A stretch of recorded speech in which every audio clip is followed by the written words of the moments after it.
হযরত শাহজালাল আন্তর্জাতিক বিমানবন্দরে প্রবেশের সব নিরাপত্তা পাস স্থগিত করা হয়েছে। ৩০ নভেম্বর থেকে পাসগুলোর কার্যকারিতা থাকবে না।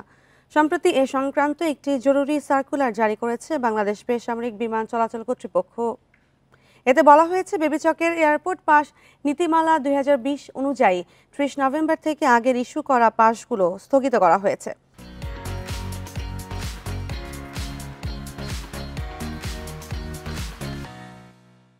বেবিচক নিয়ন্ত্রণাধীন এভিয়েশন সিকিউরিটি ইস্যু করা নতুন পাস সংগ্রহ করতে হবে। বিমানবন্দরে যাত্রীসহ সংশ্লিষ্টদের নিরাপত্তা নিশ্চিতের অংশ হিসেবে এই উদ্যোগ নেওয়া হয়েছে। সার্কুলার বলা হয়েছে, নিয়ন্ত্রিত টার্মিনাল, এয়ারসাইড প্রবেশ ও দায়িত্ব পালনের জন্য নতুন আইডি ও পাস নিতে হবে। পুরাতন আইডি ও পাস দিয়ে আর কাউকে ঢুকতে দেওয়া হবে না।